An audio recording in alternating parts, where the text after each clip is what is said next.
awesome. Oh my god. Oh my god. That was super important to get like that wind and to get like the right amount of ripple. But this is something that's kind of hard to do in simulation. Already, anytime there's fur and water interacting, I'm in love. So it was filmed with a green sleeve most of the time, and he was holding like his hand behind his back. Classic. Yeah. Classic Sometimes filming. the old tricks work best, huh? Thanks to Vessi for sponsoring this video. Stick around so you can find out how to get $25 off of each pair of Vessis. Hey, how's it going? Welcome back to another episode of Visual Effects Artists React. Today, we've got two fresh faces with us. We got Josée Chapdelaine. Did I say that right? Perfect. She joins us from Rodeo FX all the way from Montreal. Thank you so much for joining us. I'm honored to have you here. Well, I'm super happy to be here as well. Of course, we've also got the beautiful Jordan. Oh, come on now. Come on now, I'm blushing already. Jordan, this is your first day on the VFX couch. It's surreal, I gotta say. I'm used to being on the other side of the screen, so this is wild, but very exciting, I gotta say. Josée, you've been a VFX supervisor, a CGI supervisor, a creature VFX supervisor before. You've actually been in the trenches, animating and simulating all kinds of muscle and fur. Yeah. I've been like doing, at first, like CFX work a lot, like meaning like all the simulation for cloth, for hair, for muscle, for flesh, anything that is gonna have like a physical behavior. In a way, we're like the layer on top that tries to make it more believable and It's more. one of my favorite layers. 100%, I'm right there with you, Ren. People tend to forget that it's like you have a creature, you animate it, and that's just the first step. Yeah. There's so much that goes on to making a believable animation, and it all kind of comes down to being able to simulate those sort of like reactions, right? Yeah, those jiggles, those movements, those tension of the muscles. We try to bring in like that little level of realism. Houdini is a program that allows for very, very complex simulations. And so we're gonna be taking a look at some complex simulations today. I don't know Houdini, but you do, and you're an expert. And so I'm prepared to learn a lot from the both of you. Yeah. We'll try to teach you. Okay, great. Yes, she will. So what's our first clip? Well, we're gonna look at Paddington 2. Already, anytime there's fur and water interacting, I'm in love instantly. And that was a cool sequence to work on, seriously. And it's like the finishing point of the movie, you know, where all the tension is there. So what we acted on mostly was like obviously the fur and all the coat simulation and the hair simulation. You cannot see it as much there, but there's like a hair layer on the coat and the hat, you know, it kind of has like a furry look. Cool. Yeah. You can see it more like when it's not underwater. I love the way the light is going through the fur there. Like it's backlit just perfectly. It's nice, and you can huh? really see the detail of the hair and the fur sort of just swishing around. In this particular example, we would do the cloth simulation before, and then we would pass that on, and they would actually collide the fur with the cloth. With the cloth, yeah. On top, so that you would get, especially like around the sleeve, so that you can feel like the weight of the cloth with the hair coming out. I would imagine it starts to get pretty large and slow working with all these different solvers combining. And the first simulation, is that actually interacting with any sort of fluid at all, or is that more just it's not outside interacting. dynamics? Oh, well, except for that shot, you know, where it's coming out, where there's probably like an interaction with the fluid, but the rest, when it is underwater, it's more like a noise pattern, if you want, like a waviness that is like applied to it. Yeah, we had like a noise pattern, something that was making it move a little bit, and then was interacting like with the velocity, like if it was swimming away, then it would like pushes the hair in the other direction. But see this, you know, it's just like current that are in the water that are a little bit invisible that makes it float. interesting? Yeah, he moves his head and like the hat actually flaps and whatnot. That's an actual thing you have to do. Yeah, that was fun to do actually. The hat actually was probably harder to nail than the coat. What?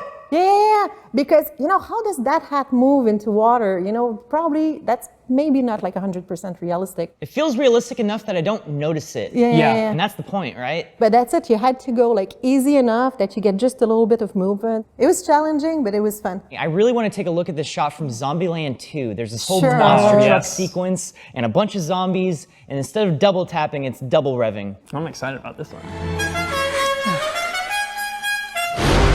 Oh, here we go. Oh, there it is. Oh yeah, the monster truck. Wait, was that a real truck? No, that's fake. That's CG. Was there a truck at all in this scene? Yeah, there was a truck. It had a real truck? Okay. Yeah. Ooh, dude! Wow, Oh, man, dude, that's so cool. Taken out by the axle. Oh, this is so my cup of tea. This is awesome. We did like a super simple, rudimentary version of this over the Yes, summer, it's Jordan. so true. It's so true. Yeah. Got very humbled in the process. Yeah. If you look at the crowd, there's like 4 guys and 3 girls. That's all. 8 models. Oh, 8 models, just retextured a little bit? Yeah. And we're using like texture variation. And wow. But you know, they're all like kind of like grayish and beige, you know. Oh yeah, the detail is so small, you can't differentiate between all the different models. They could literally be the same model and most people probably wouldn't notice it. Yeah.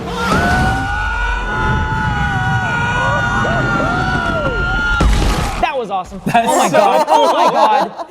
I love how there's a double tap to the smash there. This would be so fun to work on. This is so cool. And the crowd actually, that was for this time done in Houdini, which we don't do that often because it's not quite there yet. We found that. So at first we modeled like all our characters and then we had the cloth and then I took those models and we did the first passive simulation, like to say, okay, this coat is gonna behave like this and the pants and the hair. And once that was done, the crowd department took those like simulation settings and integrated them in Houdini in the crowd solver. So most of the crowd had like cloth simulation, but that was done on the fly with the crowd sim. Then out of that, there's shots like we saw before, like when they're on the truck and climbing or like flying in the air. Those were actually animated. So there's always a couple of zombies that would be animated by the animation department. And then we would get those back and then fine-tune the simulation. Like those running in the front. They're almost like the heroes. Yeah, that's it. So we're simulating them, like these two guys, obviously the guy that gets crushed. Yeah. Wait, that dude totally just stepped on a piece of fire. Yeah. Those are the kind of scenes I could watch 100 times and just always find something new to appreciate. Baby, we got a baby. We got a baby. I like how there's like a bit of a delayed reveal for Dumbo. He's still covered, he's still obscured. Well, because he's supposed to be a monster, right? Like an off-putting. He's so adorable. Yeah, he is adorable. Man, those ears.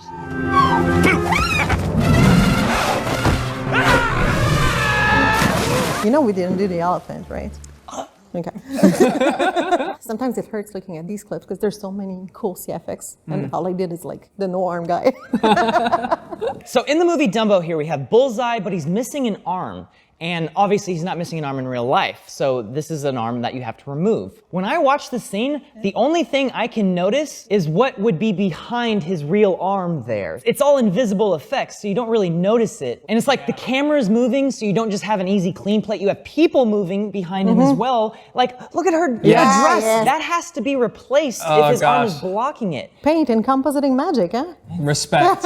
Respect. My goodness. A lot of patience. So it was filmed with a green sleeve most of the time, and he was holding like his hand behind his back. Classic. Yeah. Classic Sometimes filming. the old tricks work best, huh? Even when you have your arm like behind your back like this, you still have all of this that you've got to now replace. To replace. And it's not just simply a matter of, okay, here's the part that you don't want and then put something new on.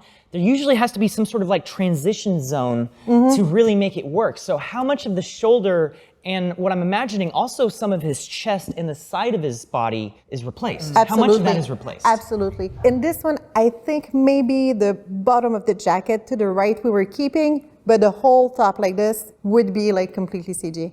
Okay, so all of the pins there are also CG. Yeah, they were. Oh, wow. Or did we comp them back on top? I don't 100% remember. Okay, I could totally see comping them back in would work, because then you still have like the transition through the cloth working nicely. That's it. And the pins are kind of separate. You can stick And they back on don't top. move that much. And this actually was the easiest of all the outfit he had. That was the easiest one to deal with. It's more like a solid, you know, as like a jacket. It has more structure to it, so it doesn't have a lot of fold. But these here we were trying. He has like those suspenders on, so we were trying to stay like to the right of the suspender. And they were kind of smart about it, like because those suspenders actually really helped us. Because it's that hard line where you can do all your work. But sometimes you get some folds that are going through the suspender. See, it starts from one side and goes into the shirt. So we had to go further to have a fold that goes from one side to the other. That's something no one would ever think about. No one would ever think about having to do that until you're like, how do I do this?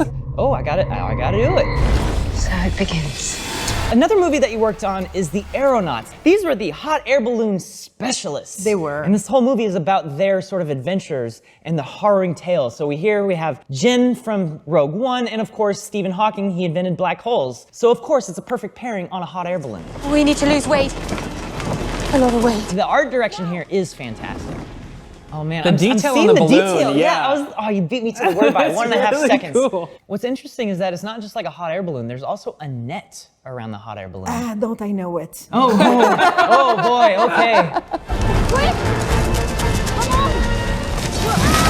One of the challenges is that we had to start like from partially inflated balloon and then go down, you know, and losing the inflation over time. Yeah, I was definitely noticing that because when you lose that inflation, you end up with more wrinkles. That's it, and you have to modulate that. Oh my God. I mean, look at the ripples, like undulating If you ripples. knew how I did that. I think I'm about to. Do tell. That was super important to get like that wind in, to get like the right amount of ripple. But this is something that's kind of hard to do in simulation, to get all those fine details.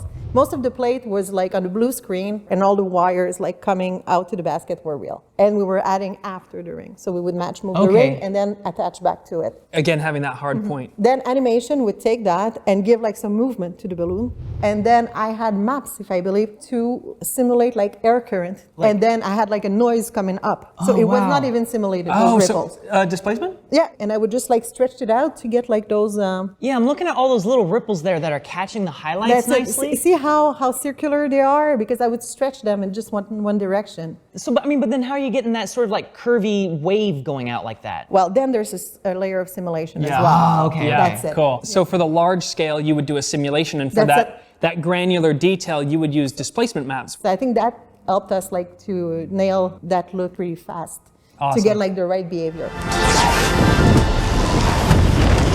Cool. Oh my God. That's cool. That was a cool shot That's because it goes awesome. from a balloon to a parachute.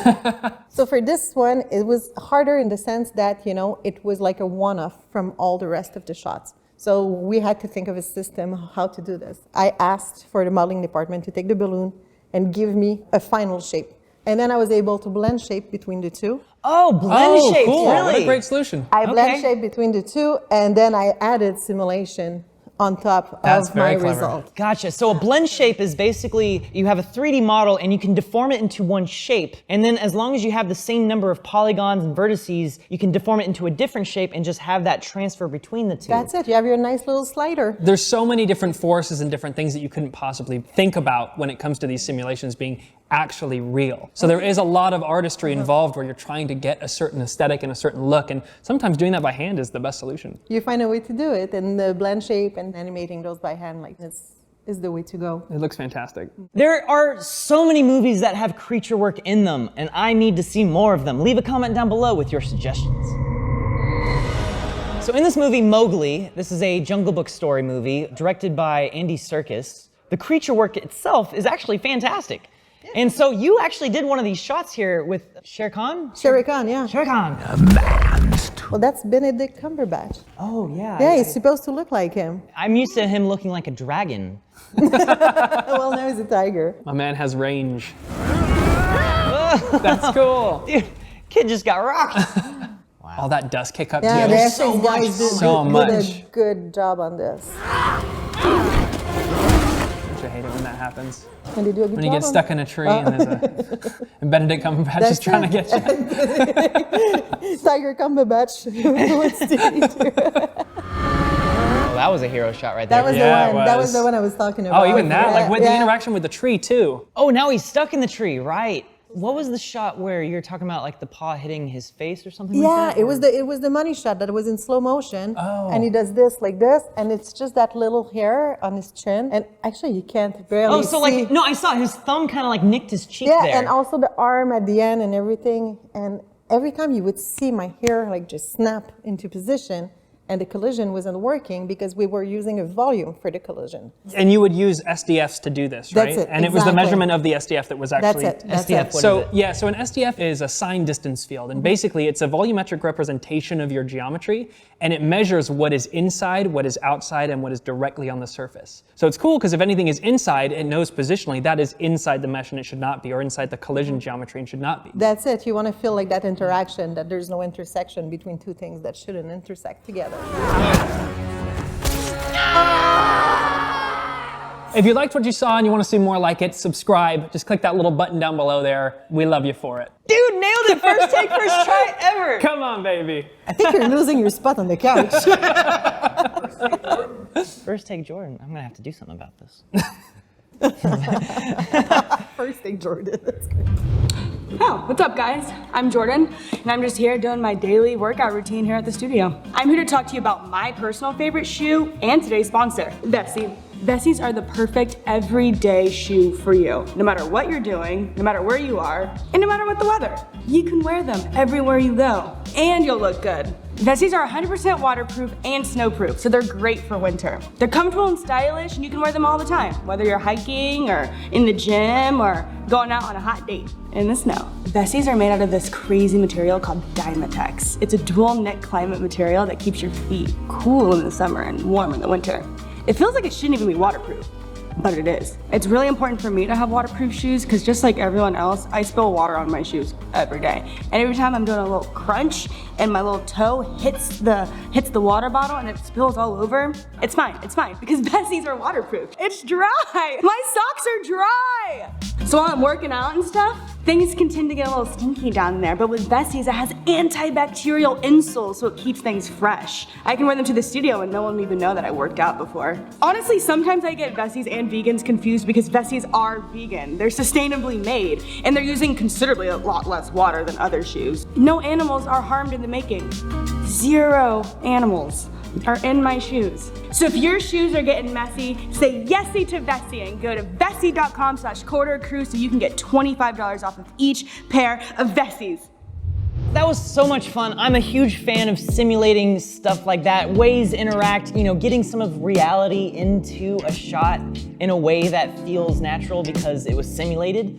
I love that. And so thank you so much, Josée, for coming on the couch with us. You said it perfectly. Hey. Well, thank you so much for having me, and I got to see California and Los Angeles. That was great. So we both won. Yeah, that's it. Where can we find more about Rodeo FX? Well, you can find about rodeo everywhere. We're on Instagram, we're on Facebook, we have our website. Do you have any words for anyone who might want to get into creature work? Yes, come work for me. It's going to be super fun. And I'll give you nice shots to do. We have a lot to talk about the next time you come by. Oh, I can't wait to come back. Yeah, that'd be great. This was a lot of fun. Thank you again for coming. And Jordan, Thank you so much. You did good too. Oh, thanks. Appreciate it. I'll take it.